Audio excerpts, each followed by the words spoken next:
my name is Susan Gray, and I am so honored and privileged to be here. Today we have one of the mayoral candidates, and his name is Mr. Kerry Diotte. I'm so happy that you're here. Thank you for coming to it. This is for that. It's a pleasure. Oh, thank you so much. What I'd like to do is just to share with everybody that's watching here is just tell us a little bit about yourself and how did you get into the politics, or what your background is. Okay, well, I was actually born in Sault Ste. Marie, Ontario. It's a small town, probably about the size of Red Deer or so, and it's a great place to grow up. But I strove on for trying to move on to bigger and better things. Went to school in Ottawa at Carleton, got into journalism. Was a journalist for about 30 years, including about 15 covering Edmonton City Council. So in many ways I've been at City Hall longer than most all of the politicians there right now. And so it gave me a good feeling for the issues, and people started saying, Kerry, you seem to have a lot of common sense. Why don't you run for City Council? And I started thinking about it. Journalism had changed so much. There were more and more demands, fewer and fewer bodies, and it got to the point where I really wasn't having much fun going to work. And I think when you don't love your job, it's time to get out and do something else. So I ran in 2010, and we won, got about 42% of the vote against 6 candidates, and I guess I got the bug. And almost from that day forward, I thought about going for the big job as mayor. Oh wow! Well, congratulations on everything that you've done so far. It's pretty exciting. So let's go right to the nitty-gritty then. What's your position in regards to the new development in the city? Well, this city really is becoming the engine of the entire country's economy. When you think of it, when you think of our connection with the oil sands, people are streaming out here. It's interesting just coming in here to do this interview. I met a woman who just came from Ireland, and there are lots of people who are coming from all over the world, door knocking at the same thing. So it's happening in this city, and I think what we've got to do as politicians is stay out of the way of it. I mean, make sure that people have accommodation, and we don't want to make the city unaffordable, but at the same time, we are very blessed. So one of the things that I want to see is I don't want to turn this city into a place like Vancouver or Toronto where it's too expensive for people to live.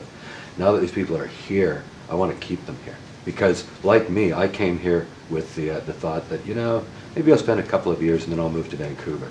And I loved it. I mean, with the quality of life here, with the job opportunities, with the natural beauty, we've got the River Valley, and we're close to Jasper.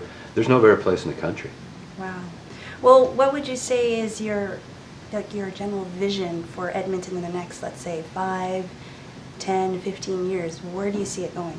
Well, I think it's right through the roof. I think that we really are, things are really happening here, and you saw it with Vancouver, for instance, when there was a lot of immigration and so forth. That changed the city, and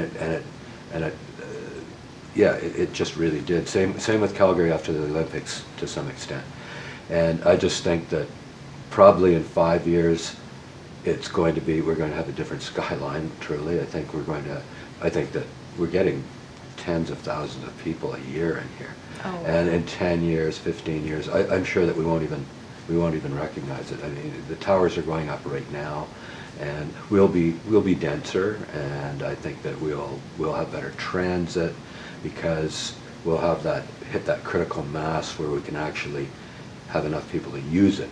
It's nice to say we should have 80 kilometers of transit, but until you get enough people, it's not financially viable. Right. So I think we're going to have all kinds of opportunities, and I think that anybody in this city in 2013 who comes back in 15 years is going to say, wow, what changes? Just like they do, I've talked to people who came here in the 70s, and the last time they were here, and now they're back and saying, wow, I don't even recognize the city, which is great. Right, oh, for sure. Well, would you say, do you have intentions to make Edmonton like a world-class city? Like you mentioned about Vancouver and how you don't want to go there, but at the same time, like how would you promote Edmonton? Well, you know, I think we are world-class in many ways. I mean, we have world-class medicine, we have world-class education, we have world-class parkland, we have world-class security, we have world-class business opportunities. A lot of people might not know it in the big wide world, but once they come here, they realize the opportunity and they tend to stay. And you'll hear that story again and again and again. So I think it is a matter of getting the word out there. I'd certainly be interested in having very strong relations with China and India, and a lot of our Pacific, you know, the Pacific Rim is very important, as well as Europe, as well as there's so many places. As I was mentioning, I was talking to someone from Ireland today who came here for the opportunity because our economy is so much better. So I think that we've got to reach out and tell people, because once we tell that story and they come here, it's a completely different view. How do you plan to tell that story? Well, again, I think trade missions are very important. I think that we've got to do that. I think we've got to have almost like embassies, almost like the Alberta does, maybe dovetail on that and have some people who are specific to Edmonton. We've got to have people in the mayor's office who are experts at that sort of thing, right, especially with our biggest trading partners. Perhaps more not full twinning arrangements, but sister city arrangements in some way, as we have now with Harbin. Maybe it's time to do some of these just as a connection, you know, because we do have a story to tell, and when people come here, they see the opportunity. Well, I do have a question that some people are asking, and is what is your plan to encourage development within the Edmonton Energy and Technology Park? Because that's, people are looking at that. So. Yeah, I think that that's happening as it is. I think that any sort of funding has to continue in that.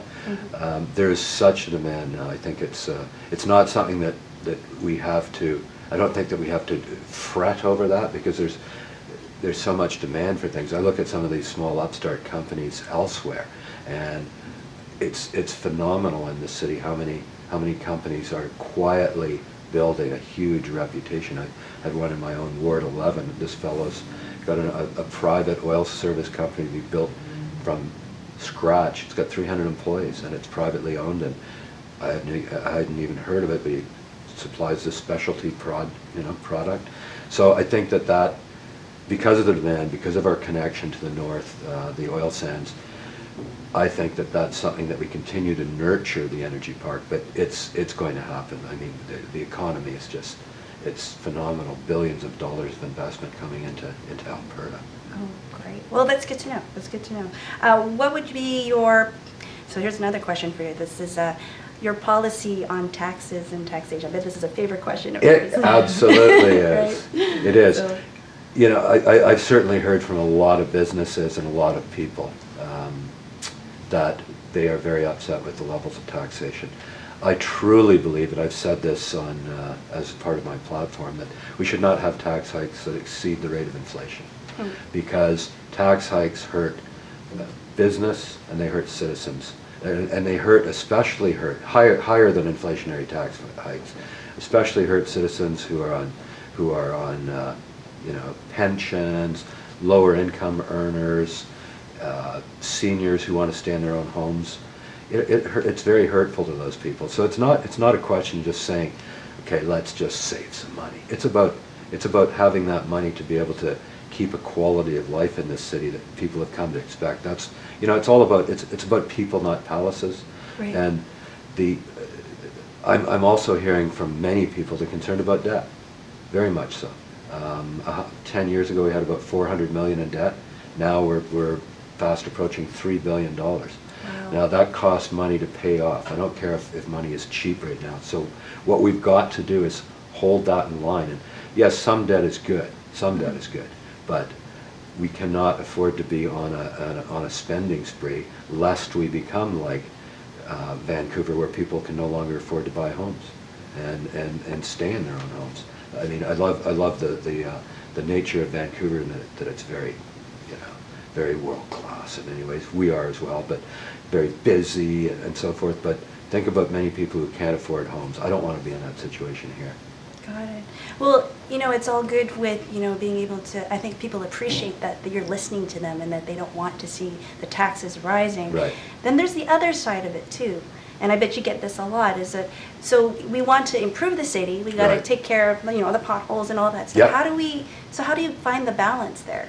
Well, I think one of the things that I've heard for the longest time, even as a journalist with Sun Media covering City Hall, is this line. You know, either you cut taxes or raise taxes or cut services. And that's kind of been the mantra of administration of government. It's a mantra of many governments. And I think that's not true. It's certainly not true. Governments have to run more like a business. Like whether it's a mom and pop business or whether it's a big business, they've got to get with the times. They can't expect every year to get to 5% increases in their budgets, because, you know, governments, well, if they've got an extra dollar, they're going to spend it. There's always a creative way to spend it. So what I would do, and I've said this a few times, is we've got billions of dollars of projects sort of in the hopper in various states, Okay. whether it goes from brand new state-of-the-art rec centers to buying more parkland to various other projects. What we've got to do is go through and say, is this a need or is this a want? And right now, with billions of dollars in the hopper like that, I think we've got to sit down as a city council after, you know, once I'm elected as mayor, sit down with the council and say, look, we've got to fix our roads. So we've got to reallocate some money from there to do that, because some of it, we've got 20% of our arterial roads in the city by our own engineering standards have failed. So we've got to start putting maybe as much as hundreds of millions in there. And then we've got to figure out a way to do things better. One quick way is partnering on our rec centers. We've got designs to build hundreds of millions of dollars of rec centers all on our own, when in previous years we would partner with the YMCA. Like, for instance, the Don Wheaton YMCA downtown, the city paid less than $10 million for that. The Kinsman, other charities. We've got to work together with charitable groups to get more bang for the buck.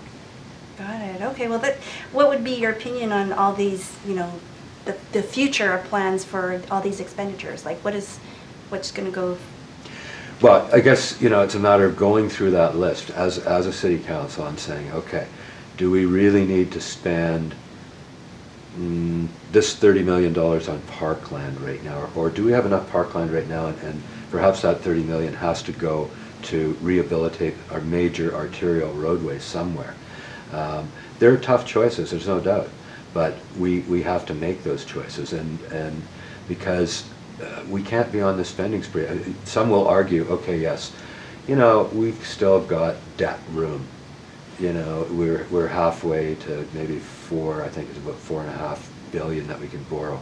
But that's no way to run your business. I don't think any business says, let's max out our debt. We'll go right to the top of our borrowing and then slowly pay it off. We don't know what could happen in the future. I don't think it's a prudent way to operate. You know how the economy of Alberta can go, turn on a dime.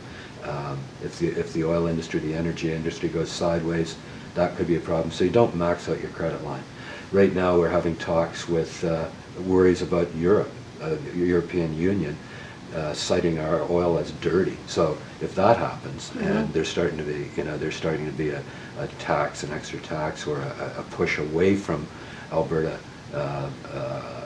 oil, that's dangerous. Like there can be so many changes. So we've got to be mindful of that, because if something changes, our economy can change in a hurry. And I don't want to have billions of dollars of debt as mayor and then have to say, well, we can't afford some of our social programs, or we can't afford to do all these other good things that we do. Right. But the other side of that, though, is if, let's say, the city is truly just, well, at the rate that it's going, it's increasing, and all this, people are moving here, it's just amazing, right? Right. At the same time, you know, you're looking at that. Now, this is a question. Everybody, you know I'm going to ask is, Yep. what is your position on the arena exactly? Where I know everybody has a lot of talk on that. Yep. So what exactly? Yep. Let's talk a little bit more about that. Absolutely, it's been one of the hot topics at the doors. I've done a lot of door knocking. The first thing is roads. Second thing is, how did you vote on the arena? And I say, well, you know, I think the arena is a great vision for downtown, but the financial side of it stinks. It's a bad deal for taxpayers. We will own it, finance it, build it. We won't get 1 cent of profit from it. We won't get naming rights for our own building. And to add insult to injury, we'll have to pay to advertise in our own building. Now that, as mayor, I could not possibly see that there's any other way to look at that. That's a bad financial deal. However, we've gone so far down the road. I mean, I voted against it. My 2 mayoral opponents voted for it. But we've gone so far down the road and signed off on so much. I think that we're in a situation where we have to go ahead with it. As mayor, I would say, if it goes into overruns, which we know happens on big projects, the taxpayer should not be on the hook for it. And I will fight tooth and nail that they not be on the hook for overruns. We're already borrowing $542 million of that. That's our debt. That's debt the city is taking on. And if those projects that are said to be funding it, like the community revitalization levy, if those things don't come together, and we have to make up the shortfall. So it's not a great, it's not a great deal financially at all. You could not take that to the bank. But going forward, I will make sure that as the deal goes on, if it goes into overruns, it should be the Cates Group that pays, not taxpayers. Got it. Okay. So what are your plans to develop the city otherwise? Well, I think it gets back to, basically, I truly believe that governments don't invent jobs, or they have a role in it. But I think this whole province was built on entrepreneurship. So one of my key messages is we must try to keep business. We must try to make business easier to do in this city. And I've heard from large corporations who say, look, we were trying to do this development, and we kept getting these questions from your planning department, planners, and we'd answer 10, and then they'd send 10 back. And this would drag on for months, so that we couldn't do our development, and you lost construction jobs over that. And then we couldn't, the city didn't, if it had been developed, the city would be getting taxes from those homes that would have been built. So we've got to speed that up. And I know that one of my opponents talks about a red tape review, but I don't think we need another piece of bureaucracy or an advisory council to tell us how to cut red tape. When somebody is coming up with development, or somebody is doing business, we should help them. We should consider them as clients. Often I think that City Hall has long sort of considered them as pests. Like, you wait, we'll take care of you, but you just sit down, wait, and when we're good and ready, we'll deal with it. That's not how business operates, and I truly think that if we start operating more like a business and treat people as clients, that will lead to the prosperity, and it will continue our prosperity. We want to be business friendly. Okay. And that's what everybody wants. We want Yes. business friendly. How do you plan to reduce our unemployment rate? Well, I think that we are one of the lowest unemployment. We have one of the lowest rates in the country. So I truly don't think that is going to be a problem as long as our industry keeps moving along. Again, I'm not sure that it's the role of the government to create jobs. I think that anybody who is able-bodied in this province should be able to find a job. I know that you're seeing the signs up there now, wanted so-and-so, wanted for the oil field, wanted skills, we wanted tradespeople, so if there's any problem with that, I think it comes down to the fact that maybe people aren't looking hard enough, because I see the signs myself. And I'm not certain exactly of our unemployment rate now, but I believe it's either the lowest or second lowest in the country. So we're quite blessed. Do you plan to create and attract any high jobs to Edmonton? Because we're there now, and Yeah. it's growing at a Yeah. phenomenal rate. Yeah. And they say perhaps maybe a big boom in the future. Do you see that for Edmonton? Well, I see that there's a lot of technology, as I was mentioning earlier. There's a lot of technology that we're inventing, and there's technology coming out of here. So I think that we're in a position where we can be exporting some of that technology. Even the people who make one small thing in the oil patch that's different from anything else in the world, I certainly want to assist them, and that would include maybe going on trade missions, obviously going on trade missions to showcase their products.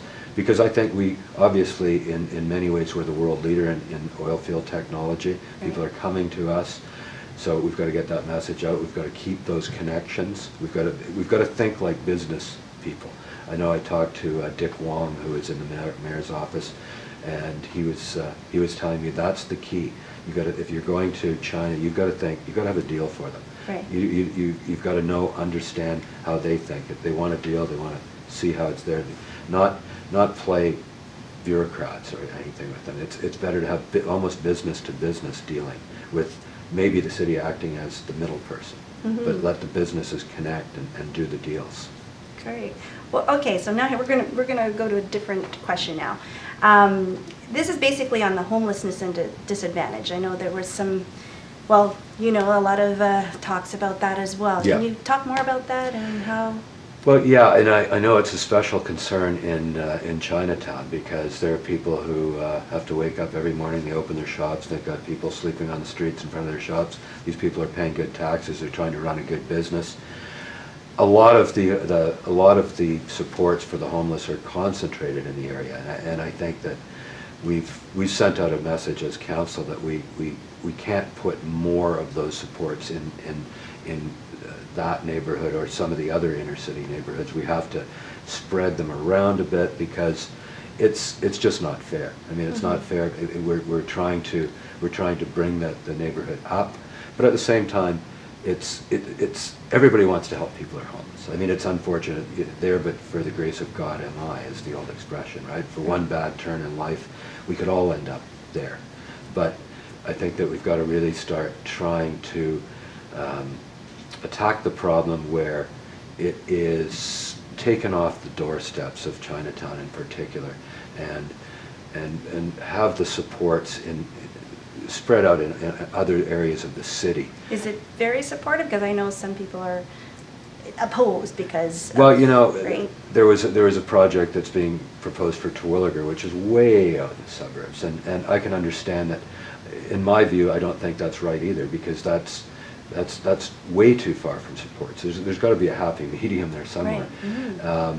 Because the people in Terwilliger don't want these people, those folks there, and those folks don't want to be there because they don't have the supports. They might not have their counseling there. They might not have any of their supports. They'd have to end up taking buses for 2 hours to get somewhere. So we've got to use some common sense on this issue. Right. And the good news on homelessness is the numbers are declining. So, so that's good. That is good news, and we have to keep working at that, because they're really, in this economy, it's almost shameful that anybody should have to be homeless. And I think we're always going to have a small percentage of people who are homeless because they're making almost that choice, because they just can't simply fit into a system. But that's a small percentage. I think the rest, if we can get to their issues and solve their mental health issues and solve their addictions issues, I think that the problem will be abated. How do you plan to do that? Well, I think that we keep supporting the 10-year plan to end homelessness. The province has a similar plan. We do the homelessness counts. We make sure that the supports are there and the funding is there, and we stay on the case, I guess, of the provincial government. Look, what's good for Alberta is good for Edmonton, and vice versa. Right. Good. Okay, another one. Actually, the transportation and infrastructure. What's going on with that? Tell us more about. What are your plans for the future of Edmonton? Well, one of the things is LRT, unfortunately, has been delayed by lack of funding. But to go back one step, I know that the Chinese community was quite upset by the routing that the city has picked on that. And I just wanted to say that I voted against that routing. The routing has been, they're quite upset, and still are, right through the heart of Chinatown, and that was not right. And I'm not sure how my two opponents voted on it, but I certainly know that I voted to say, let's move it away from there. Let's take that off, so that's not going right through the heart of Chinatown. And we could have done it. And it's very frustrating because I know, talking to administration, I said, will this even cost any more money just to move this LRT line a block away? And they said, no, no extra cost.